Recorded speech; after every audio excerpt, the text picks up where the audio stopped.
Hi guys, welcome back to the channel, welcome back to Warthog Defense, I'm Seth. Ukraine's counter-offensive isn't just happening on the battlefield, it's now targeting the nerve centers of Russia's drone warfare. In a bold and precise strike, Ukrainian aircraft destroyed a Russian UAV command post near the Sumy border. The operation, guided by aerial reconnaissance from the Ukraine's 47th Brigade, shows how Kyiv is combining real-time intelligence with air power to cripple the enemy's ability to wage drone attacks.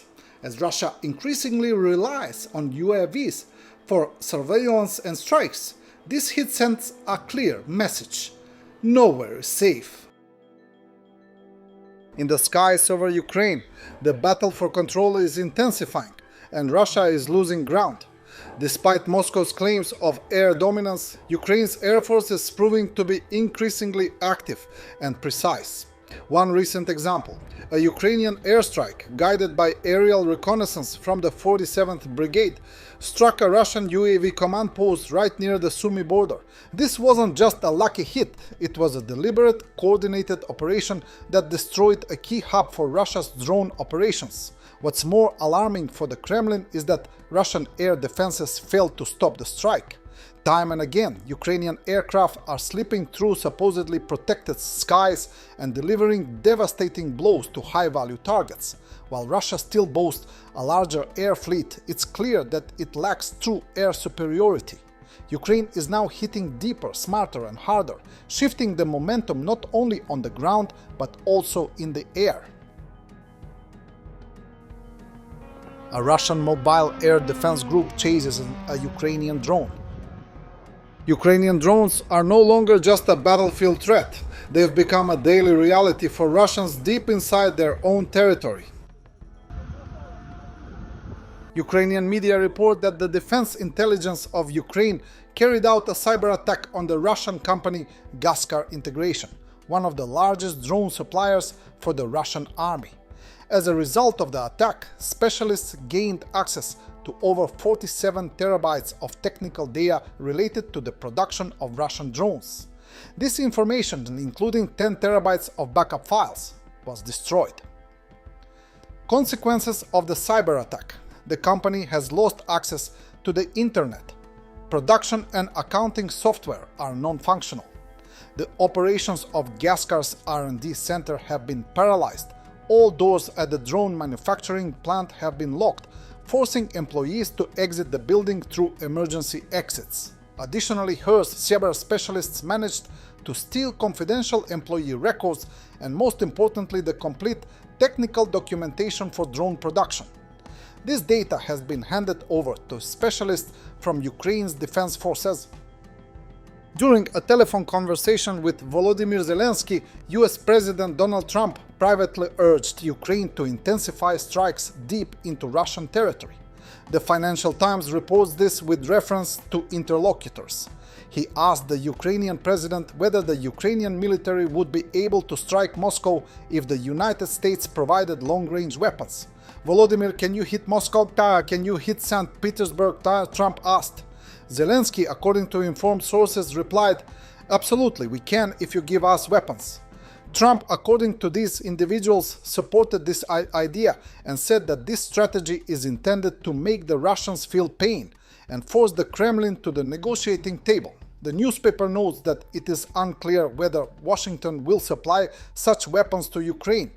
But the discussion underscores Trump's growing frustration with Russia's refusal to participate in ceasefire talks offered by the US president, who once promised to end the war quickly. A Western official briefed on the call said the conversation reflected a growing desire among Ukraine's Western partners to supply long-range weapons that could bring war to the Muscovites. He noted that US officials had secretly expressed this view in recent weeks. Earlier, Ukraine requested US Tomahawk precision-guided cruise missiles with a range of about 1,600 kilometers, the Financial Times reported.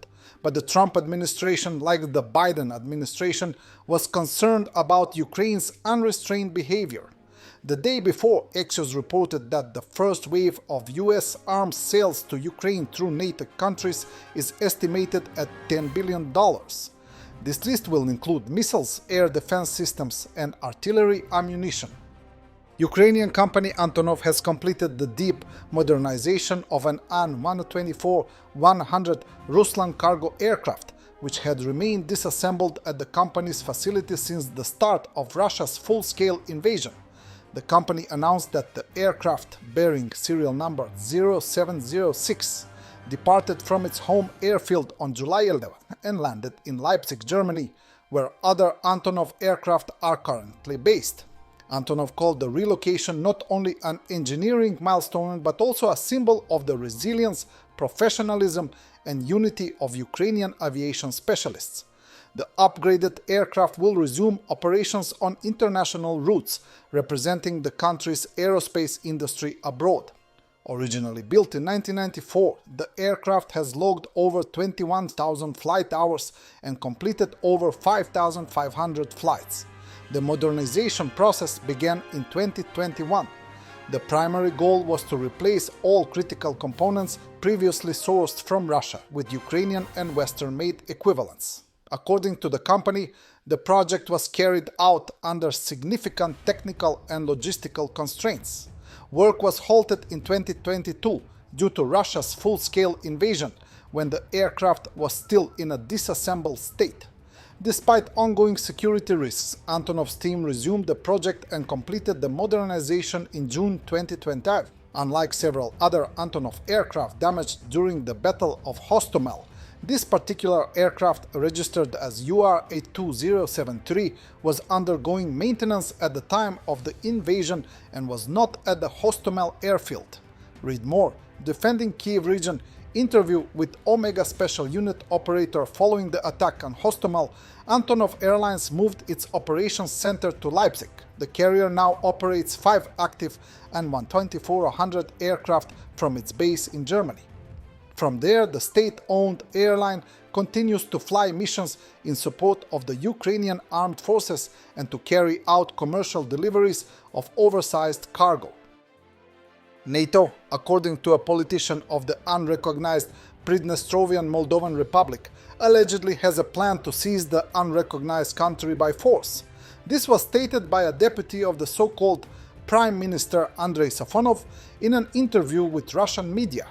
According to him, one of the elements of this plan could be the abolition of Moldova's neutral status, which would create the basis for the deployment of Western and Romanian military contingents to its territory.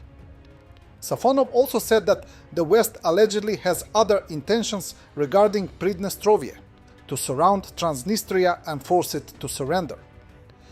The entry of Romanian and NATO troops into Moldova puts an end to any negotiations on the settlement of the Moldovan Transnistrian conflict, as it will de facto mean a war between NATO and Russia, whose troops are stationed on Transnistrian land. So let the former Moldavian SSR remain a territory of peace. The military alternative will bring only grief to everyone, Safonov emphasized. On April 8, the Moldovan Ministry of Defense announced a 5-day military training camp.